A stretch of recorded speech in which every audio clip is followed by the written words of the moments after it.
when grid fails. Now what? Welcome to Grid Down Guide. In a world where power can vanish in an instant, survival isn't just a skill, it's a necessity. We've got the know-how to keep you prepared. Whether you're in the heart of the city or lost in the wilderness, we teach you the essential skills to thrive. Stay tuned. The grid could fail tomorrow. Be ready today. Imagine sitting in your home, scrolling your phone, maybe sipping a drink, when suddenly, everything goes dark. No warning, no flicker, no buzz. Just the eerie stillness of sudden silence. You glance up, instinctively try the light switch, but nothing happens. You check your phone, no service. The router's dead. The fridge is quiet. You step outside and it's not just you. Your neighbor's porch light is out. Street lights too, no hum of traffic, just stillness. You've just entered the first phase of a total power failure.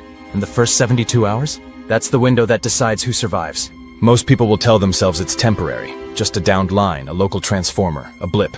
But minutes stretch into hours and doubt creeps in. Your fridge starts to warm. Your phone drops to 30%, then 20%. You wait for alerts, but none come. That's when the unease sets in. Not because you're powerless, but because you're disconnected. From information, from help, from the systems you've always trusted. In the first 6 hours, you start to realize how vulnerable comfort is. You fill your bathtubs and every container with water. You pull out flashlights, radios, candles, if you have them. You try to make calls, but there's no signal. The first night falls and it hits different. The silence is thick. There's no soft hum of a fridge, no distant siren, no streetlight glow, just blackness. Your home feels unfamiliar. Shadows stretch longer.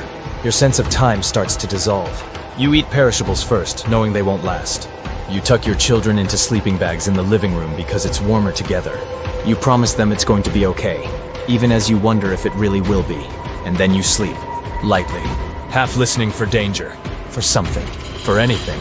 By the time the sun rises again, you're 12 to 24 hours in, and reality starts to settle in. Your freezer food is starting to thaw. Your neighbors look uneasy.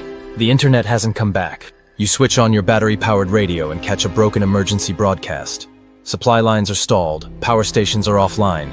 Authorities are asking people to remain calm, but calm is in short supply. This is when people realize they're unprepared. They raid the stores. They fight over bottled water and batteries. The gas stations run dry. People start using cash until that stops working too. And you? You stay home. You inventory what you have. You ration. You observe. You begin thinking like a survivor. The time for assumptions has passed.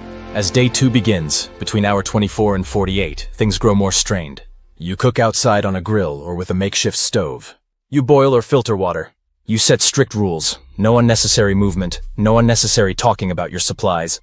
Your home becomes a small fortress. If you're lucky, you have community. Maybe your neighbors agree to check on each other, to form a watch group. If you're not lucky, you stay invisible, because now trust becomes dangerous.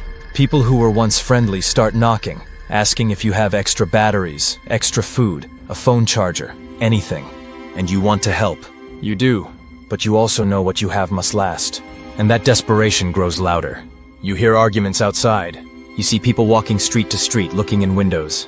In some places, looting begins. In others, silence reigns, but it's not peace. It's pressure. And still, the lights don't come back. At 48 to 72 hours, the breakdown accelerates. People are hungry. Phones are dead. Cold creeps in, or the heat, depending on the season. Either way, there's no climate control. No medical help. No clean bathrooms. No refrigeration. Parents are panicking. Children are crying. You've entered the psychological crucible now, the point where most people begin to unravel. You wake at dawn. You rotate power banks on solar panels, if you have them. You clean. You do chores. Not for necessity, but for sanity. Routine is your defense.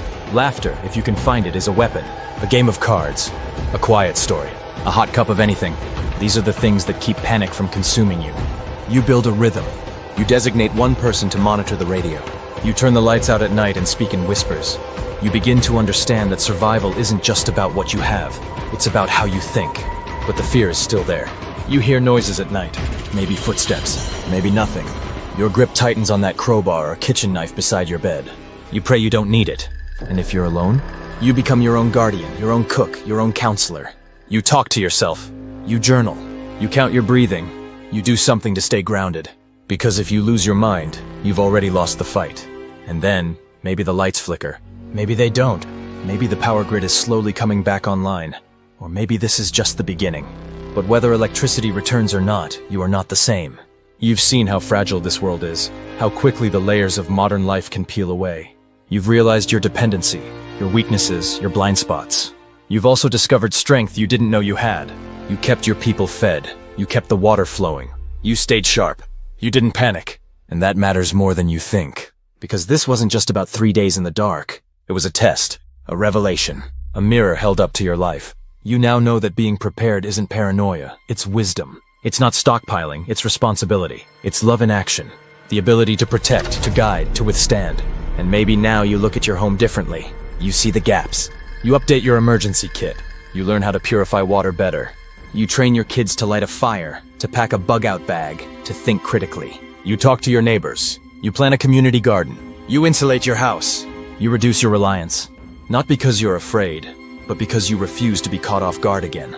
And when the next blackout comes, and it will, you'll light a lantern, calmly gather your family, and begin the steps you already know by heart. You won't panic. You won't fumble. You'll lead. You'll teach. You'll endure. Because survival isn't a moment, it's a mindset. And in this fragile, wired world, the true power is the ability to live without it. So if this message hits you, don't ignore it. Don't wait for a disaster to find you. Start today. Stock the basics. Learn the skills. Test your systems. Build the mindset. Because when the grid goes down next time, it won't just be a test of how much you stored. It will be a test of who you've become. And the people who survive, they aren't the richest or the strongest. They're the ones who took the warning seriously. The ones who stayed calm. Prepare now. Hands urgently pack emergency survival kit. Survive anything. Subscribe now. Grid Down Guide.